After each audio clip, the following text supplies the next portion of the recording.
People have a lot of faith in paper money that has nowhere near the value that is printed on it. Moreover, it looks like governments want to take those papers away from them.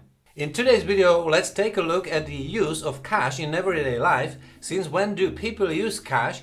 What are the current trends in digital currencies and why you should care about switching to digital currencies if you are a gangster? Since when do people use cash? People have been using cash as a means of payment for millennia.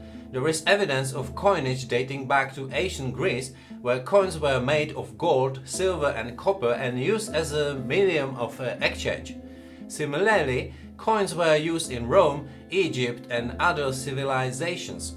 Paper money did not appear until later in history, for example in China in the 7th century and in Europe in the 17th century. Since then, cash has become the most important means of payment used throughout the world. Even today, despite the growing popularity of digital payment methods, many people and businesses still use cash as their preferred method of payment. But today I'm going to look at what the world would look like without the use of cash. What is digital money? It is money that exists only in digital form, not in the form of physical cash. This money is usually stored in electronic accounts and can be used to buy goods and services over the internet or when using mobile apps.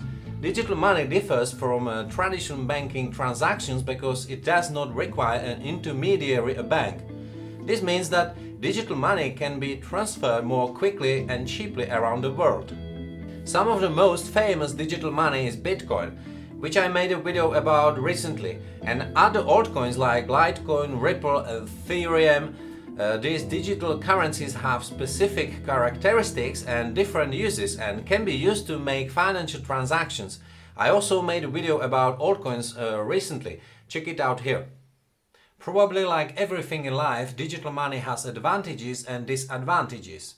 Among the advantages I would list security. Digital money can be much safer than cash because it cannot be physically stolen or lost. Additionally, transactions can be monitored and tracked, which can add another layer of security and fraud protection. Convenience. Payments with digital money are usually faster and more convenient than cash. You don't have to find an ATM or keep a heavy wallet in your pocket. Reliability. Digital payments are reliable and can be made anytime, anywhere with an internet connection. Cost. Digital payments can be cheaper than cash because there are no printing, shipping and storage costs. But what about the disadvantages? There are plenty of those too. Gangsters. Beware, this is an important passage. Lack of anonymity. Digital payments can be easily tracked and recorded, which means you lose a certain level of anonymity that cash provides. Dependence on technology. They are more susceptible to outages or cyber attacks. Potential limitations. In some situations, the use of digital payments may be limited, such as in the event of a power outage or other technical problems. Cutoff. Digital payments require access to electronic payment systems, which can be difficult for people without internet access or who lack technical expertise. To give a real example, you may be familiar with this when you want to transfer large amounts of money from one bank to another. Sometimes it takes a whole day to complete the transaction, and I'm talking within the same country. If it were digital money, we are talking about a transaction in seconds or minutes at most, and the transaction is done from anywhere in the world to anywhere. What is the security and potential for abuse of digital currency? The security of digital currencies depends on several factors, such as the quality of the cryptographic algorithms used to secure transactions, the security of digital wallets and the correct implementation of protocols for conducting transactions. There are certain risks and abuses that could lead to loss of money or other problems. For example, if an attacker manages to gain access to a digital wallet, he can steal digital currency without the knowledge of the wallet owner. In addition, if the security of digital currency protocols is breached, unauthorized transmission of digital assets may occur. At the same time, there is a risk of new types of criminal activities, such as various forms of cyber attacks, fraud and money laundering. How might digital payments affect the way you perceive money and the value of money itself? With the move to digital payments, you might tend to see money as even more virtual than it is today, which could change the way you handle money. For example, you might be less sensitive to spending if you use digital payments because you won't see physical money leaving your wallet. Central banks' first attempts at digital currency. Around 2014, banking houses began to explore the possibility of creating their own digital currency in response to the growing popularity of Bitcoin and other cryptocurrencies that are driving the current financial world and providing unprecedented opportunities. The CBDC Tracker initiative was created, which tracks CBDC digital currency activities from central banks around the world, such as pilot projects, testing and research. Sources of information include official statements and documents from central banks, media reports and research papers. The aim of the initiative is to provide a comprehensive overview of the state of development of CBDCs and to promote discussion on their potential impact on the economy and society. CBDC is the central bank digital currency. It is a digital form of currency that can be issued by the central bank of a particular country and serves as an alternative to cash and other payment methods. What are the CBDC methods, functions and layers of security? CBDC can be issued in a variety of ways, for example as a digital tokens on a blockchain or as records in a central bank account. CBDC has various functions such as fast and inexpensive real-time payment processing, cash flow tracking or inflation control.